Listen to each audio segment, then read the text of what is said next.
Hello everyone, study with us में आपका एक बार फिर से स्वागत है। और आज इस वीडियो में हम डिस्कस करने वाले हैं सुपर इम्पॉर्टेंट क्वेश्चंस जो कि काफ़ी इम्पॉर्टेंट है आपके नेट के एग्ज़ाम्स के लिए। और इस वीडियो में हमने वो क्वेश्चंस भी लिए हैं जो कि अपकमिंग एग्ज़ाम्स में पूछे गए हैं। ठीक है, मैथ के एक दो क्वेश्चंस हैं जो एग्ज़ाम में रिपीट हो रहे हैं, उसे भी मैंने जो है इसमें इंक्लूड किया है। वीडियो पसंद आए तो लाइक करना और चैनल को सब्सक्राइब नहीं किया तो ज़रूर कर लेना, ताकि ऐसी वीडियोज़ की नोटिफिकेशन जो है आपको मिलता रहे।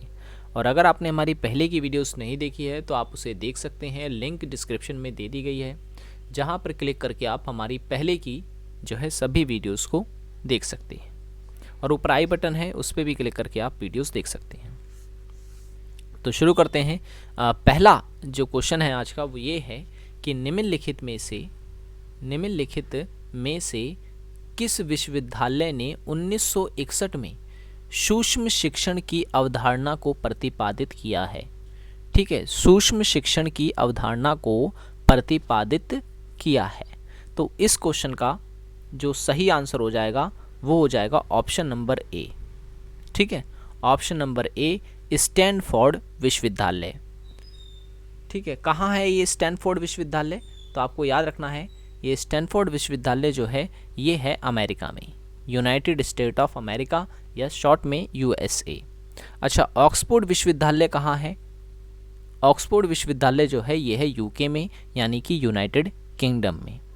कैम्ब्रिज विश्वविद्यालय की हम बात करें तो ये भी यूके में है, यानी कि यूनाइटेड किंगडम में। येल यूनिवर्सिटी है, येले नहीं है, येल यूनिवर्सिटी या कहें कि येल विश्वविद्यालय जो है ये कहाँ पर है? तो ये है यूएसए में। अच्छा, हार्वर्ड आपसे पूछे, हार्वर्ड यूनिवर्सिटी कहाँ है? एचयू, तो ये जो है ये भी यूके में है। ठीक है, यूके मतलब कि यूनाइटेड किंगडम। ठीक है, तो ये आपको याद रखना है, ये पूछा गया क्वेश्चन। नेक्स्ट क्वेश्चन है, निम्नलिखित में से किस प्रकार के शब्दों में उपकल्पनाओं को वर्णित नहीं किया जा सकता है? ठीक है, उपकल्पनाओं को वर्णित नहीं किया जा सकता है। तो इस क्वेश्चन का जो सही आंसर है वो है option number C. Option number C, सामान्य उपकल्पनाओं को। ठीक है, ऑप्शन नंबर सी आपको याद रखना है। चलिए, नेक्स्ट क्वेश्चन जो है वो ये है कि जॉन डेवी, ठीक है, जॉन डेवी ने शिक्षा के क्षेत्र में किस बात पर अधिक बल दिया है? ठीक है, किस बात पर अधिक बल दिया है?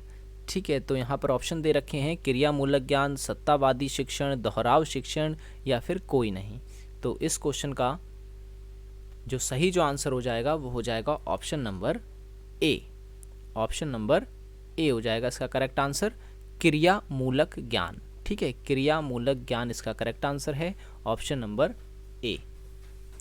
ठीक है, तो ये भी आपको जो है याद रखना है। देखिए, वीडियो पसंद आ रही हो तो लाइक ज़रूर कर देना, और चैनल को सब्सक्राइब नहीं किया तो ज़रूर कर लें, ताकि ऐसी वीडियोस की नोटिफिकेशन जो है आपको मिले।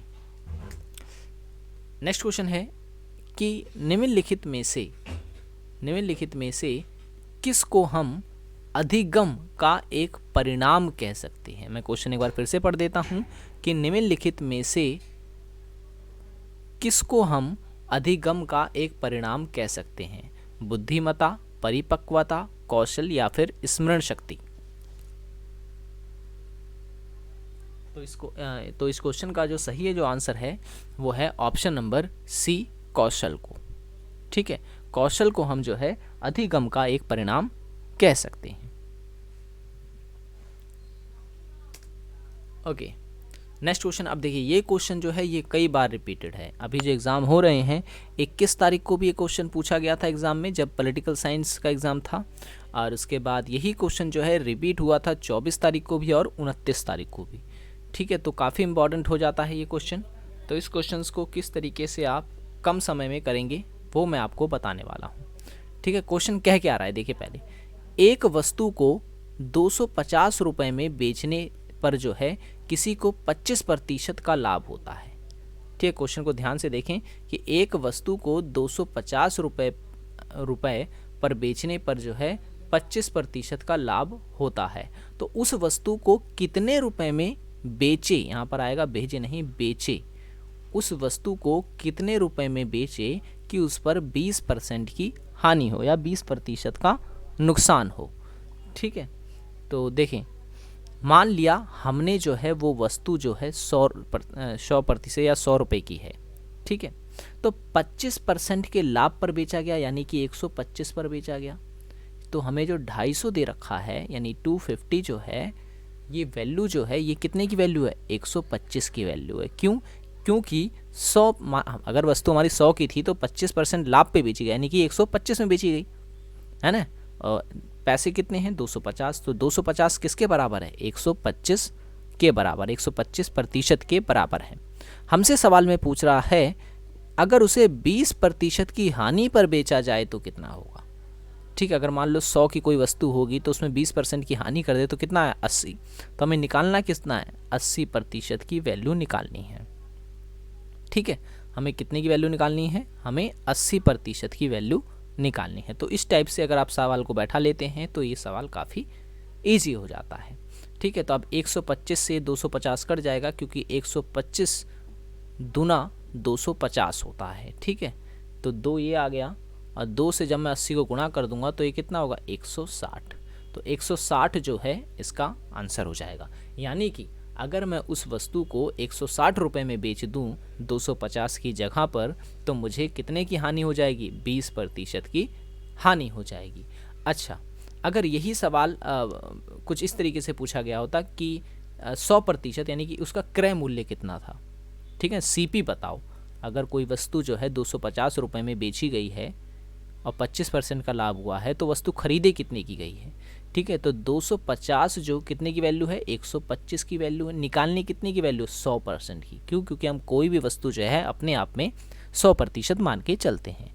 तो 125 दूना जो होता है 250 होता है, और 2 को जब मैं इससे गुणा कर दूंगा 100 से तो ये आ जाएगा 200। यानी कि वो वस्तु जो मैंने खरीदी थी वो कितने की खरीदी थी, वो मैंने खरीदी थी 200 रुपये की। ठीक है, 200 रुपये की। ठीक है, तो इस तरीके से आप इस सवालों को भी कर सकते हैं। चलिए एक सवाल मैं आपके लिए लेता हूँ।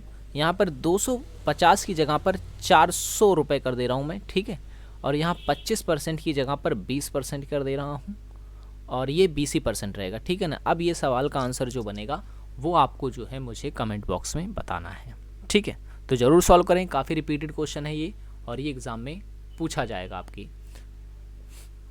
चलिए नेक्स्ट क्वेश्चन जो दे रखा है वो ये दे रखा है कि 10 वस्तुओं का, ठीक है, 10 वस्तुओं का क्रय मूल्य उस जैसी 9 वस्तुओं के विक्रय मूल्य के बराबर है, तो लाभ प्रतिशत बताइए। ठीक है, लाभ प्रतिशत बताइए। देखिए 10 वस्तु का सीपी का मतलब होता है क्रय मूल्य, बराबर है किसके, 9 वस्तु के एसपी के। ठीक है, 9 वस्तु के एसपी के। तो जब इस टाइप का सवाल आए तो हमेशा याद रखें सीपी के आगे जो संख्या होती है वो सीपी मानी जाती है, और एसपी के आगे जो संख्या होती है उसे एसपी माना जाता है। तो इस हिसाब से सीपी हमारा हो गया कितना, 9, और एसपी हमारा कितना हो गया, 10।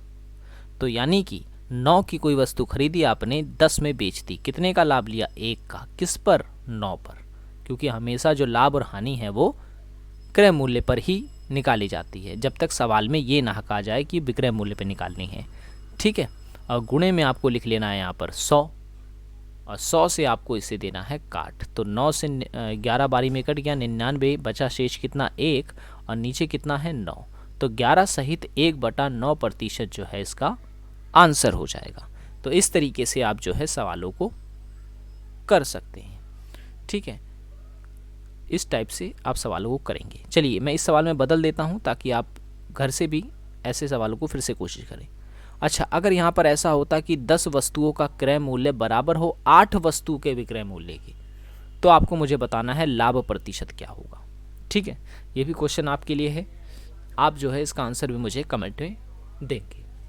ठीक है, सो आज की वीडियो में इतना ही। आई होप ये वीडियो आपको पसंद आया होगा। वीडियो पसंद आया हो तो लाइक ज़रूर कर दें, और चैनल को सब्सक्राइब नहीं किया तो ज़रूर कर लें, ताकि ऐसे वीडियोस की नोटिफिकेशन जो है आपको टाइम टू टाइम मिलता रहे। So thanks for watching this video.